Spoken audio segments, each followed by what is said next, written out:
দুর্দান্ত স্বাদের মটনের রেসিপি বানিয়ে দেখাবো, যেটা যে কোনো খাবারের সাথে আপনারা পরিবেশন করতে পারেন। অসাধারণ লাগবে। নমস্কার বন্ধুরা, ঘরোয়া রান্না উইথ ব্লগে সবাইকে স্বাগত জানাই। চলুন তাহলে রেসিপিটি শুরু করা যাক। তার জন্য এখানে দেখুন 500 গ্রাম মটন নিয়েছি, আর এটা খুব ভালোভাবে ধুয়ে পরিষ্কার করে নিয়েছি। আপনারা মটনের পরিমাণ বাড়িয়ে বা কমিয়েও নিতে পারেন। আর অপরদিকে দেখুন, কড়াই গরম করে নেওয়ার পর এর মধ্যে পরিমাণ মতো সর্ষের তেল দিয়ে দিলাম, আর এর মধ্যে দিয়ে দিলাম দুটো এলাচ ফাটিয়ে দিয়ে দিয়েছি, আর তার সাথে দিয়ে দিলাম এক টুকরো মটনের চর্বি। দিয়ে দেওয়ার পর এখানে 4টে পেঁয়াজ একদম পাতলা করে কেটে নিয়েছি, সেই পেঁয়াজটাই এখানে দিয়ে দিলাম। দিয়ে দেওয়ার পর কিছুক্ষণ নাড়াচাড়া করে নেব, যতক্ষণ না পর্যন্ত পেঁয়াজের মধ্যে লালচে কালার চলে আসছে। বেশ কিছুটা সময় নিয়ে পেঁয়াজ খুব ভালোভাবে ভেজে নিয়েছি, আর লালচে কালার হয়ে এসছে। এরপর এর মধ্যে দিয়ে দিচ্ছি 1.5 চামচ আদা রসুন বাটা। দিয়ে দেওয়ার পর আবারও ভালো করে নাড়াচাড়া করে নেব, যতক্ষণ না পর্যন্ত আদা রসুনের কাঁচা গন্ধ চলে যাচ্ছে।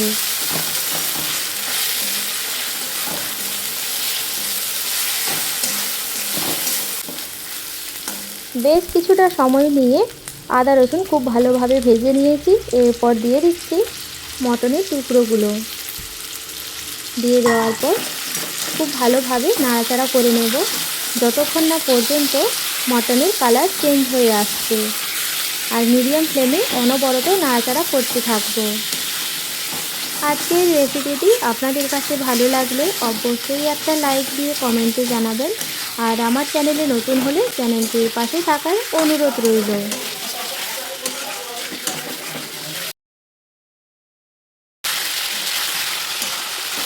বেশ কিছুটা সময় নিয়ে মটন খুব ভালোভাবে নাড়াচাড়া করে নিয়েছি, আর কালারটা দেখুন খুব সুন্দরভাবে চেঞ্জ হয়ে গিয়েছে।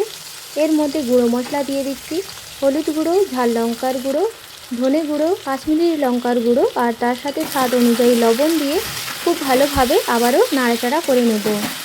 সামনেই যেহেতু জামাই ষষ্ঠী আসছে, আপনারা মটনের রেসিপি এইভাবে বানিয়ে দেখতে পারেন।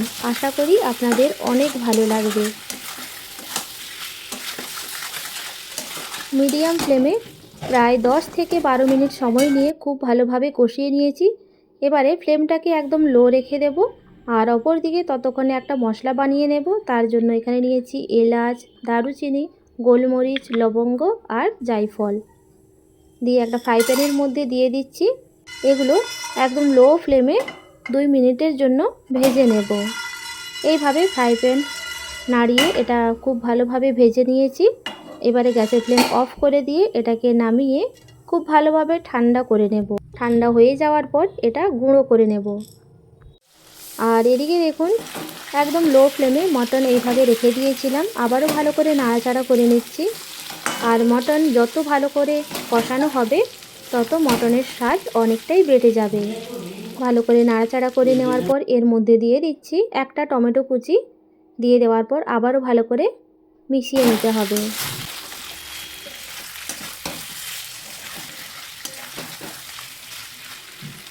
টমেটো দিয়ে দেওয়ার পর মটনের সাথে খুব ভালোভাবে মিশিয়ে নিয়েছি। এরপর এটা মিডিয়াম টু লোয়ের মাঝামাঝি রেখে ঢাকা দিয়ে রাখবো 10 থেকে 12 মিনিটের জন্য। আর মাঝে একবার নাড়াচাড়া করে নিচ্ছি ঢাকনা সরিয়ে। নাড়াচাড়া করে নেওয়ার পর আবারও ঢাকা দিয়ে রাখবো। ঢাকনাটা সরিয়ে দিচ্ছি। সরিয়ে দেওয়ার পর এই পর্যায়ে দেখুন মটনের থেকে অনেকটাই জল বেরিয়ে গেছে। আবারও ভালো করে নাড়াচাড়া করে নেব। ভালোভাবে নাড়াচাড়া করে নেওয়ার পর এর মধ্যে পরিমাণ মতো উষ্ণ গরম জল দিয়ে দিচ্ছি। জল দিয়ে দেওয়ার পর আবারও ভালো করে নাড়াচাড়া করে নেব।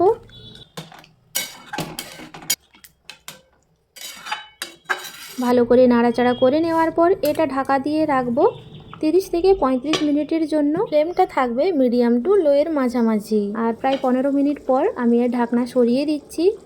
সরিয়ে দেওয়ার পর আবারও ভালো করে নাড়াচাড়া করে নিচ্ছি। ভালো করে নাড়াচাড়া করে নেওয়ার পর এই সময়ই এর মধ্যে ফ্যাটানো টক দই দিয়ে দিচ্ছি 2 চামচ মতো। আর এই সময় গ্যাসের ফ্লেম একদম লোতে রয়েছে। দিয়ে দেওয়ার পর খুব ভালোভাবে মটনের সাথে মিশিয়ে নিতে হবে।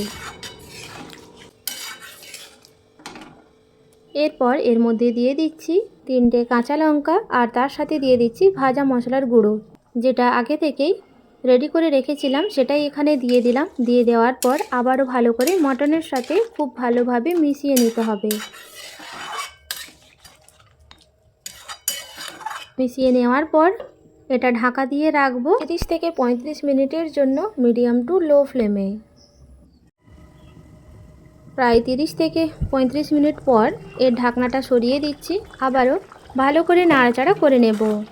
এই পর্যায়ে মটন খুব সুন্দরভাবে সেদ্ধ হয়ে গিয়েছে আর গ্রেভি খুব সুন্দর গাঢ় হয়ে গিয়েছে। ভালো করে নাড়াচাড়া করে নেওয়ার পর গ্যাসের ফ্লেম অফ করে দেব।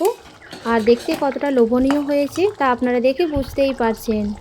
দুর্দান্ত স্বাদের মটনের রেসিপিটি পরিবেশনের জন্য একদম রেডি। পছন্দসই খাবারের সাথে পরিবেশন করুন, অসাধারণ লাগবে। আজকের রেসিপিটি আপনাদের কাছে ভালো লাগলে অবশ্যই একটা লাইক দিয়ে কমেন্টে জানাবেন। আজ তাহলে এই পর্যন্ত, দেখা হবে নতুন একটা রেসিপি নিয়ে। সবাই ভালো থাকবেন, সুস্থ থাকবেন।